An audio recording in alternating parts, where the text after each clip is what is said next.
अगर आप बेवजह के तनाव से परेशान हैं, आपको समझ नहीं आता कि आपके जीवन में दुख आ कहां से रहा है, तो आज इस वीडियो के अंत तक आपको इस समस्या का हल मिलने वाला है। एक बार बुद्ध से कोई पूछता है, बुद्ध, सबसे बड़ा उपहार क्या है जो किसी को दिया जा सके? बुद्ध कहते हैं, इस जीवन में जो सबसे बड़ा उपहार है वह किसी दूसरे को दिया ही नहीं जा सकता, वह केवल खुद को दिया जा सकता है।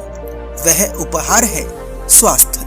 अब स्वास्थ्य का नाम सुनते ही लोग सोचते हैं कि वे जानते हैं कि स्वास्थ्य क्या है और उन्हें पता है कि वे स्वस्थ कैसे हो सकते हैं। पर मैं आपसे एक प्रश्न पूछता हूँ, क्या आप जानते हैं कि स्वास्थ्य की शुरुआत कहाँ से होती है?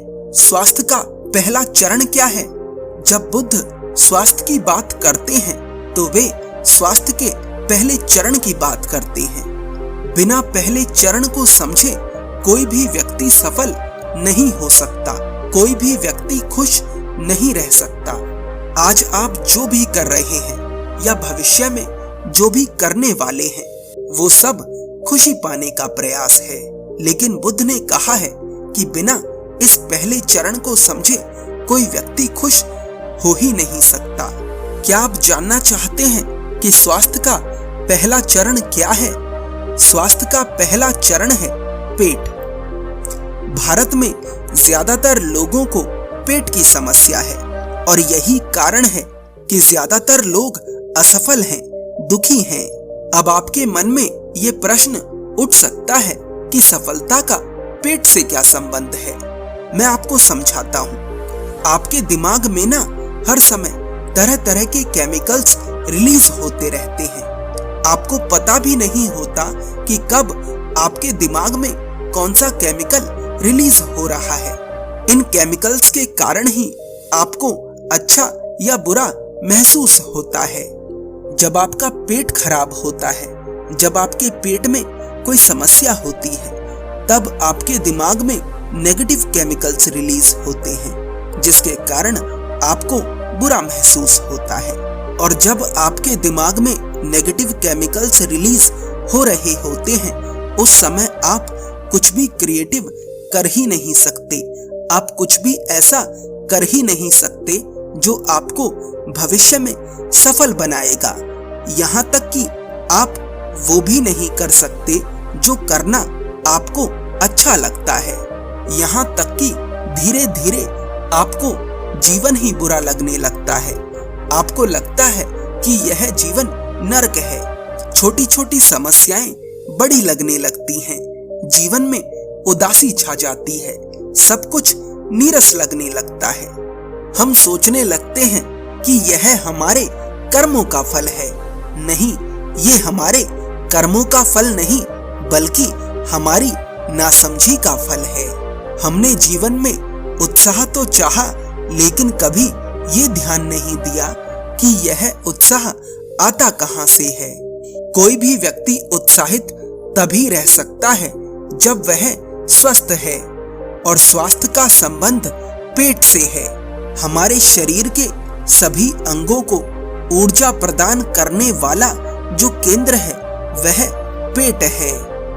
अब समाधान पर आते हैं कि पेट को सही स्थिति में कैसे रखा जा सकता है। बुद्ध के सभी भिक्षु व बुद्ध खुद भी एक सीमित मात्रा से ऊपर भोजन नहीं करते थे। उनका भोजन करने का समय निश्चित होता था। वे हर दिन काफी लंबा सफर चलकर तय करते थे। उनके सोने और जगने का समय निश्चित होता था। चाहे भोजन कितना भी स्वादिष्ट हो, लेकिन एक सीमित मात्रा के ऊपर वे भोजन नहीं करते थे। अगर आसान शब्दों में समझें तो मैं आपको कुछ पॉइंट्स बताता हूं जिनसे आप अपने पेट को ठीक रख सकते हैं। पहला पॉइंट है एक नियमित मात्रा में भोजन करना। दूसरा पॉइंट है एक निश्चित समय पर भोजन करना। तीसरा पॉइंट है भोजन करने के बाद कभी भी तुरंत आराम ना करना। बुद्ध के समय में बहुत ज्यादा अनहेल्दी भोजन नहीं हुआ करता था। लेकिन आज के समय में अनहेल्दी भोजन की मात्रा बहुत ज्यादा बढ़ गई है। इसलिए चौथा चरण है कि क्या खाना है और क्या नहीं खाना, इसके बारे में जानकारी इकट्ठा करना। पांचवा चरण है व्यायाम। व्यायाम में आपको पेट की एक्सरसाइज तो रखनी ही रखनी है। पेट की एक्सरसाइज का मतलब एब्स बनाना नहीं है। पेट की एक्सरसाइज आपको इसलिए करनी है ताकि वह अपने कार्य को और अच्छे से कर सके। मैं आपको बताना चाहता हूँ कि अगर आपका पेट ठीक रहने लगा तो आपका मन ठीक रहने लगेगा, और अगर आपका मन ठीक रहने लगा तो आप अपने जीवन में जो भी करना चाहते हैं, जो भी बनना चाहते हैं, जो भी आपका लक्ष्य है, उसे पा सकेंगे।